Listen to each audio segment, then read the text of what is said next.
Ini aku lagi duduk, aku melihat ada mention dari Samira, si dokter sales obat, ya, sales skincare. Kalau aku kan dibilang dia sales perumahan nggak apa-apa. Jadi sales untung satu dari penjualan perumahan bisa borong skincare dia, ya. Kasihan dia jadi sales, setiap jualan aku terus digibahin, miring dulu lah, gelas lah, apalah gitu. Senang ya dengan penampilan aku Samira ya, senang, ngefans ya sama aku ya. Jadi untuk Samira ini, mau lu tersangka dimanapun, mau di daerah manapun, selama masih di Republik Indonesia, lu tetap tersangka Samira ya. Fokus dulu dengan tersangka itu di Medan ya. Lu sudah dipanggil menjadi tersangka yang satu, yang kedua udah terima belum? Jadi jangan banyak cakap Samira.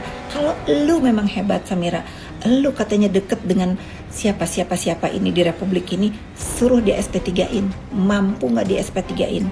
Karena gak akan mampu, karena lu diduga adalah penjahat, makanya lu ditersangkain Samira. Itu sesimpel sampai belibet, sesimpel itu kok menilai kehidupan si Samira ini. Sekarang semua orang udah terbuka matanya setelah aku bongkar bahwa dia itu tidak untuk kepentingan masyarakat ya, kepentingan untuk kantongnya sendiri. Setelah sekarang tidak ada yang endorse dia untuk review, dia jualan ya. Dari kedokterannya dia dari dokter detektif katanya, sekarang ditambah lagi dokter sales skincare ya. Jadi untuk Samira nih nggak usah ketak-ketik mention di dokter Richard Lee ya. Karena kebaca, kadang-kadang kalau aku baca, aku akan balesnya di postingan feed biar masyarakat melek ya, bahwa aku ini nggak ada gentar-gentarnya sama si Samira yang diduga adalah pelaku pemerasan. Paham kalian? Pokoknya untuk si Samira ini, sekali dia mention komenan, aku akan balas di posting biar dia tahu. Sekali nyonggol aku injek dia ya. Paham? Guys, lihat ini ya. Pop saksi boleh saya lihat buktinya. Terus nih, saksi-saksi ampun dah. Ini dijawab mohon maaf yang mulia, saya tertekan. Itu tertekan kenapa weh? CPU kenapa tertekan?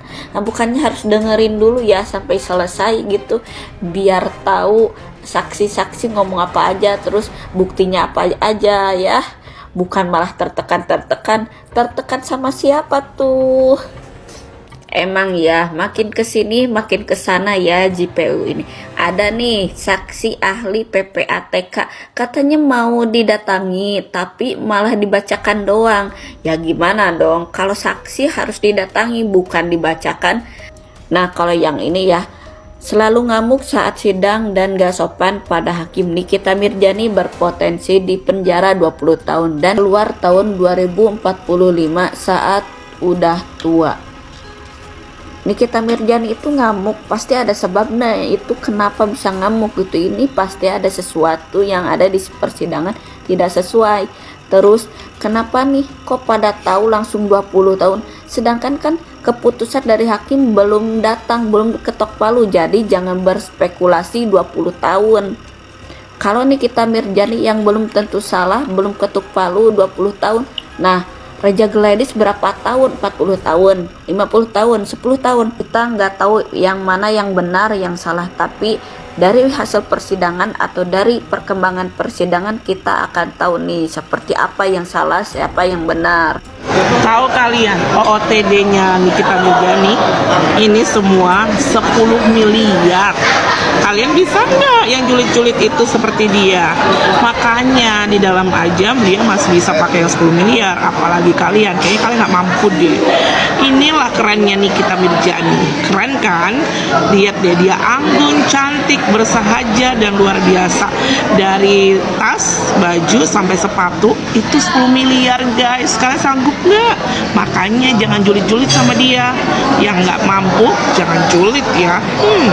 Jadi saksi yang dibawa ke pengadilan kemarin itu adalah korbannya skincare Dokter Reza. Sebenarnya korbannya tuh ada banyak, ada ribuan gitu kan. Cuman nggak mungkin dong dibawa semuanya ke pengadilan, bisa penuh ini pengadilan nanti. Jadi yang dibawa cuman 4 orang aja. Jadi kurang lebih mereka tuh merasa jadi korban skincare-nya Dokter Reza karena udah pakai tapi nggak glowing juga, tetap aja black mamba cina. Kata gue lah, nggak gitu konsepnya. Nggak cocok skincare A berarti bahaya. Nggak cocok skincare B berarti bahaya, gila. Kata gue skincare tuh cocok-cocokan, nggak perlu 5 hal ini, nggak perlu limusida, yang penting cocok aja, udah. Salam waras. Nah, kemarin dalam sidang lanjutan dari Nikita Mirzani versus Reza Gladys, ini pengadilan itu memberikan kesempatan kepada Nikita Mirzani untuk memberikan saksi ya, untuk menghadirkan saksi Adi Chat ya, yang meringankan Nikita Mirzani ini. Tapi kalau menurut pengamatan saya, bahwa apa yang dilakukan oleh Nikita Mirzani itu ya tidak ada artinya sama sekali.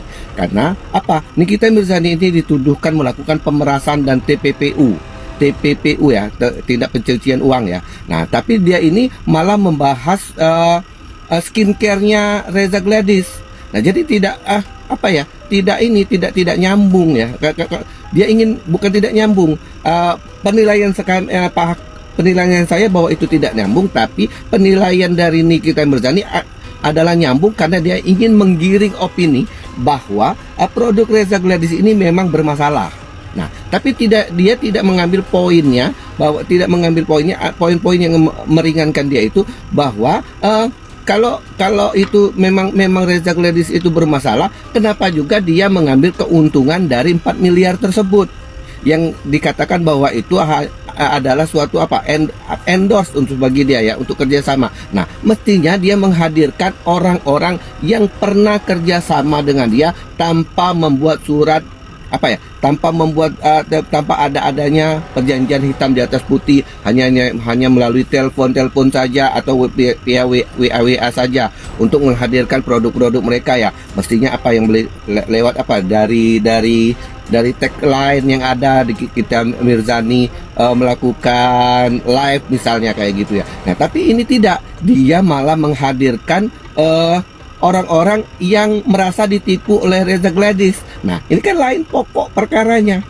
Nah, ditambah lagi juga Nikita Mirzani ini berantem lah ya, kalau saya bilang itu berantem, menghina JPU, mengatain JPU, berantem hingga diingatkan oleh majelis hakim. Hal ini sangat bumerang bagi Nikita Mirzani.